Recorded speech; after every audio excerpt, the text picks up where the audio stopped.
Good evening, everyone, and welcome to another edition of Spaying the Need. I'm your host, Anthony Spano. Tonight, we're going to change scenery. We're talking with some small business owners that have either done very good or have worked with in the pandemic. And tonight, we're going to be talking to my Aunt Melinda Cook, who is a hairstylist in Liberty, Ohio. And we're going to talk about just basically how she got into the business and how the pandemic has affected her business. Because, as you know, really hairstylists or salons really have not been open during that whole entire time. So and then the future of what that holds. Is it going to pick up? Are we going to get back into the swing of things because of we're opening back up with the vaccine? So talk a lot about those things during this. So Aunt Melinda, Melinda, good to see you. Nice to see you too, Tony. Well, let's talk a little bit about how you got into the business. Talk about kind of your journey into being a stylist in that regards. Okay. You know what? Going back a long time ago, I always loved doing hair. I used to do my dolls and my grandma and, play with everyone's hair when I was little. But then I decided to go to college and give that a shot. And after 2 years of doing very well, I decided that I would become a hairdresser. And I went and I loved it. And I still love it, although I'm kind of getting closer to the end of my career. But Retirement. It's been a great profession for me. Yes, eventually, not yet, but eventually. What made you get well for myself?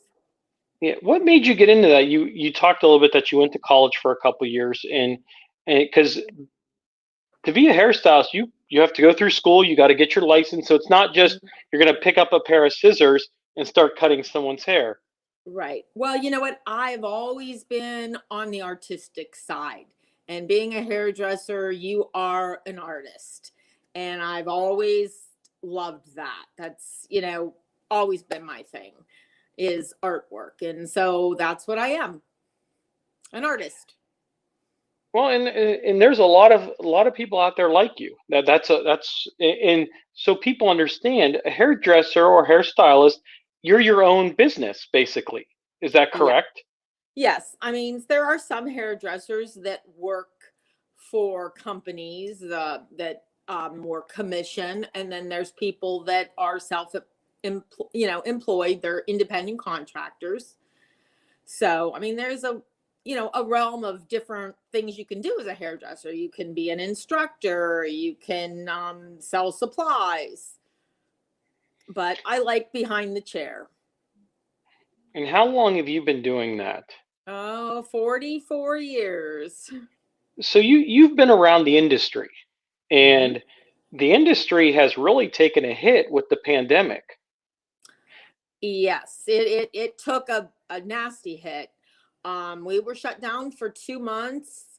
In that time, people started cutting their own hair. They started coloring their own hair. They let their gray hair come in, or they found someone to moonlight and cut it on the side. So business was a little rough when we started back, but I think it's picked up a lot. In the past few months, people were very afraid. And I think as we're coming out of this pandemic, people are getting a little bit more daring and not afraid. I mean, I was afraid when we first went back. It was scary because we didn't know a lot. But after about 2 weeks, it was like, heck, I'm living my life. And I've done that. I did what I was supposed to do, and thank God I've been coronavirus free. So well, and I know when we first talked back in probably I would say maybe July was kind of when they started bringing out guidelines for a variety of the businesses, workout facilities and stylists or salons was one of them. What were some of the huge changes that were made? Normally you walk into a salon, you sit down in the waiting room, or you wait like, oh, hey, how you doing? And you go right up to them, and because you're literally right on top of them doing their hair. Right. Well, we definitely had to wear a mask, and they had to wear a mask. And there was a lot more cleaning in between involved. And in the beginning, the rules were no food in the salon, no coffee served, one person at a time, social distance. It was, pretty strict, but we have always been run by the health department. So it flowed pretty easily for us. And I think that shows kind of the resilience that a lot of your industry has, because and I think anyone that's in that business, you love the people that you work with. I mean, and then your clients. Talk a little bit about the relationships that you probably missed during the pandemic. Well, I love the girls I work with. They're all great. We've been working together for a really long time. And my clients, I mean, I love my clients. That's why I'm still working, because I do miss them when I don't see them. And they're not just my clients, they're my friends. And I've become very close with so many of them. So I've met a lot of wonderful people in the 44 years I've been doing hair. So, You've been. I wasn't even born when you started. That's okay, you had to say that, Tony. got to have my fun. The pandemic has really probably changed the way we've done business in a variety of different ways. How has it changed your industry? Well, I don't know that it changed it so much as we didn't have business there for a while. Um, and, we had our list of things we had to do, which that wasn't that hard to do. It flowed. Um, but I think our business is faltering because I hate to say this, but the kids going to school now, to beauty school, they want to get out of school and have a clientele like I have after 44 years. And that doesn't happen. It's a gradual thing, and you do starve for many, many years. You just don't get out of beauty school and have this amazing clientele. It takes a lot of hard work. It takes definitely a lot of giving up of your own time. You have to be there sometimes when you don't want to be. I mean, I have been in business a long time, and I think my reliability, because I don't cancel people, I'm always on time. I'll accommodate people for when they have to come in. Um, that goes has a lot to be said, because the kids today, they want to go in, they want to go in at 10 and be done by 3. Well, that's just not how the business works. Not if Well, you and want I a clientele. and I think, and it's not a normal 8 to 5 job. No, It's no. talk a little bit about that. Like, I think what I like to do is, if anyone's looking at a certain career now, because I mean, I think there was a survey done, 30 to 40% of people are looking for a career change Mm-hmm. out there, and that could be a hairdresser, it could be a barber, it could be a different type of industry. What would you say to someone? And you talked a little bit about that already, about the hours, and then what advice would you give them going into the? Because I think you've been in the business so long that someone would look up to you and ask for your advice, like, hey, uh, what does this look like? So talk a little bit about the hours and what you would give in regards to a recommendation, or what you would give people getting into the business. Well, the first thing is you have to be um, accommodating, and time is money. That's the bottom line. If you take an hour to do a haircut, it's not your field, because you are not going to make any money. You need to be prompt, you need to work hard, and you can't give up right away. A lot of people get out of beauty school, they give it a couple months and they don't have much of a clientele and they quit. That's a big problem today. I think that a lot of people need to find salons where the people are getting older and maybe are going to cut back or retire, and maybe they could pick up some of their clientele. Um, or go into a place where they pay you a wage, an hourly wage. it's probably going to be minimum wage, and it's going to take a long time to build a clientele because you're sharing the clientele with other girls you work with or men that you work with. But it just, you have to be persistent. You can't give up right away. And for someone that's on their own that needs to pay the rent, it might not be a great profession to start out in. But if you live at home, you know, you don't have to worry about a lot of expenses. I think you can do very well at being a hairdresser. Very well. We talk about that, and I'm not sure what the percentage is have you seen out of the pandemic, have you seen a lot of the older generation, the people that have the years going back after the pandemic, or are they kind of retiring? Because I know I've talked to several people and they're kind of at that point where they were at retirement but didn't really know, and then the pandemic just said, "This is my calling to retire." Well, one of my best friends did that to me. She quit, right? You know, she didn't come back. She was afraid. And God bless her. I hope, Hmm. you know, I know she's enjoying her retirement. I know a lot of hairdressers that did not come back. But they were on the verge of retirement anyway. And that was a just kind of a little boost. So, and people were afraid, but I think everyone that came back, I think they're starting to pick up now, and people are coming out more. And as far as my older clientele, they were the first ones that came back. They were the ones that were least afraid. You know, they didn't care. They just wanted their hair done. So, Well, and I think you kind of see that with in the past state of Ohio, Pennsylvania, that the older generations were getting the vaccine, were coming out quicker because of the vaccine and feeling good, and then they move the age groups down mhm. from there. And but at the same time, you see a lot of other groups that either haven't got the shot, or they're going to get it either way, vice versa. If you want to get the shot, great. If you don't, that's great too. It's just totally up to you. We look at still wearing masks, and is that what you guys are doing now? Still wearing masks, um, still kind of doing that social distancing right now?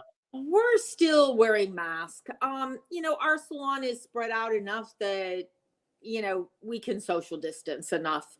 Um, I think the governor gave us to June to wear a mask if you're totally vaccinated. And if you're not, you're supposed to wear a mask. I do believe that a lot of the rules that have been made throughout this pandemic, not only for my business, but for other businesses. I don't know who made those rules because they were absolutely stupid, but nobody asked my opinion. So, but I'm going to give it now. Yeah, but Yeah. I think it just depends who was advising the governors and kind of at Right. that time. I think we let me ask you this: what's kind of one of your favorite things about being a hairdresser the most? Um, What keeps you coming back, I should say? well, I know I'm I not think. gonna lie, but I like the money. But I'm not gonna lie. But I do love the people. I have wonderful clients. I'm lucky because I do have wonderful clients because I know other people that don't have such nice people as I do. So the clients keep me back. I've lost a lot of clients over the years, not just from the pandemic, but you know, from getting older, cancer, you know, heart attacks, whatever, surgeries. And it's always a very, very sad day when that happens. Because, like I said, I'm close with my people. Especially if you've probably done someone's hair for years and you Oh, see them once a month, or sometimes 3 weeks because I, I just did, one of my favorite people just passed away a couple weeks ago. I did her twice a week for years and years. And it's a shame because she was one heck of a woman. And I miss her every week when it's her appointment. I don't even want to give it to anyone else. I just think of her. yeah. what So, what let me ask you this: what was one of the craziest type of hairstyles or hair that you've done over the years? Because I know, because I hmm. you think that like this hair right here, this is I'm a different person that likes different things? Like, what was kind of that hair that like you were like, oh yeah, this is great. I'm an 80s chick. I love the mullet, and I heard it's coming back. So, You and yay, Tony, and you we're know going to let what? your hair grow. No, I put my foot down. I am not letting it grow in a mullet. My wife would probably agree with me on that. I don't know. She likes it longer. Mm. What if so? A mullet. Those are what's coming back. I've had some requests lately for it. They're letting it get a little longer in the back, and people get tired of the same thing. And I hate to say this, a lot of people are just plain lazy. That's why they shave their heads. But I always tell people, if you got it, enjoy it, because one day you might not have it. So try different things. Yeah, I like mine the same. I know. Well, I think what kind of happens is you do a lot of different hairstyles from the bleaching to the coloring to everything like that. Any crazy ones that you've done over that really stands out over the years? Oh God, I've done so much hair. I mean, I don't know that I've done any really super crazy. I mean, I've done some pink hair and some purple hair, but I think my clientele is a little different. They're a little Hmm. more conservative, we'll say that. But I've always loved doing perms. That's been my forte for years. I love coloring. That it's I've done a lot of fun things with people, and obviously if someone has great hair, you can do a lot more with it. So Yeah, and that's understandable. We talk a little bit about like you've had this clientele for so many years, and you've mentioned some positives and some negatives throughout our conversation.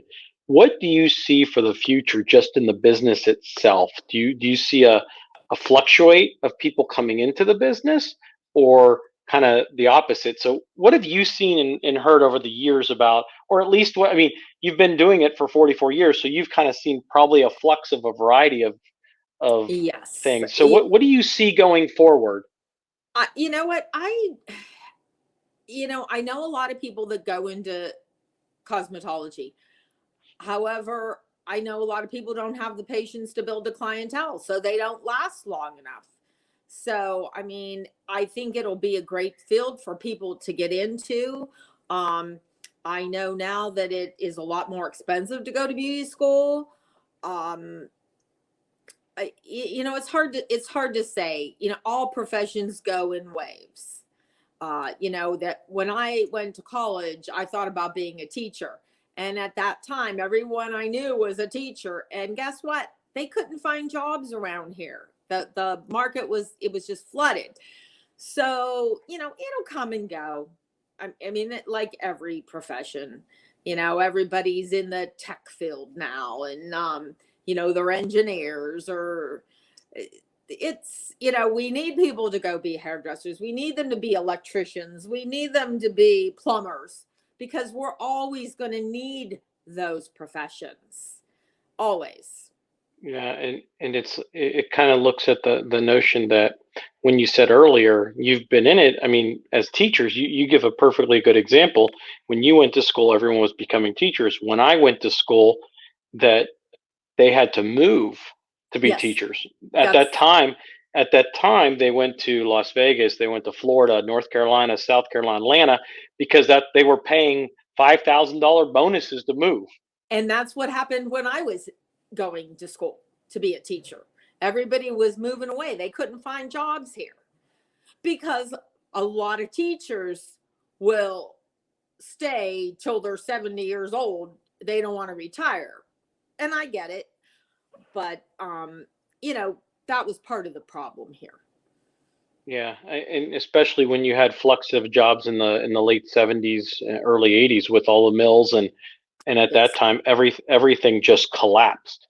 I mean, Right. you're we're not just talking about Girard and Liberty. We're talking the whole valley that Yes. just kind of had a massive undertaking of uh, basically a 360-degree turn within 2 years, Right. and I don't think anyone could guess that was coming. No. No. So, but well, it's always great to talk to you and have fun. Just to hear kind of, because I think what I hope people got out of this is the hair business itself. It's just not a fun social job. You're working hard. You're Very working hard. you're working hard. You're pleasing clients. You're a service industry, and that's right now. That's what's going on in the area right now is the service jobs, Right. and we look at different series of a stylist to a cosmetology to, because I know we have a great cosmetology school and hair institute in Niles. Great institute. Learn there and really get to know, because I've heard that you really go through school. I mean, It's nonstop of hard. what you're doing. It's not just doing hair. You have to know a lot of biology, a lot of chemistry. It's just not doing some hair. So So I should say Dr. Cook, there you go. I kind of like that. not the general. Oh, that's my favorite. Yeah. Well, I appreciate you taking time and talking to us about the industry itself and what's really going on during the pandemic, and kind of what, so people kind of understand. And so if someone, are you available to take other appointments? So if someone wanted to reach out to you, and are you full, or can you accept? You know what? I try not to take new business because there's some other girls in my salon that need to build. It's just not fair to the clients I have been doing for all these years if they have to wait Right. extra 2 weeks to get a hair appointment. I mean, if someone begs, I'll take them, but I prefer to You heard just that, everyone. have. Well, I appreciate you Bribery, it taking, always works. yeah, hairstylist, Dr. Cook. I appreciate you taking time. At the end of every episode, I like to have some fun with my guests. You up for a little fun? Sure. Okay. Any answer can be either private or professional. Your call, doesn't matter. Okay. What's your Okay. best experience? It's a private experience. My best Okay. experience, I mean, I'll share it, but my best experience was a year and a half ago. I got married to a great guy, and I had the most wonderful wedding in Sedona, Arizona, and that was one of the best weeks of my life, definitely. Okay. Okay. Nothing wrong with that. Best accomplishment. My best accomplishment is, I'm gonna say, my business, my home that I built a while back. That I'm in a good spot in life. I'm in a good position. I like that. Okay. Best memory. My best memory. Oh God, I have so many of those. Give me a But couple. one of my highlights memory was seeing Elvis Presley on stage in Oh boy. 1977. Why did That I was not know this awesome. was coming? But I would say one of my very favorites was when I met Michael Knight, who played Tad Martin on All My Children. I got to meet him in New York City, and that was just definitely a highlight. It's because I watched him every day. You know, he was like my friend, so it was awesome. So Okay. Okay. definitely a great experience. Who's your role model? Who's my role model? Oh goodness. Um, you know what? I'm gonna probably say my dad Okay. because I am so much like him. A hard worker, good, good person, charitable. I'm gonna say I'm like my dad. He's my role model. My Okay. mom was Okay. awesome too, but she was a stay-at-home mom where he worked two jobs. So Mm, not a problem. Okay, last one. If there was one person you'd want to meet, past or present, who would it be and why? I'd want to meet. You know what? If I could meet anybody right now, I would want my mom. Just Nothing wrong with that. who I would pick. Okay, nothing wrong with that. Melinda Cook, thank you. I appreciate it. Thanks, Always great to Tony. see you.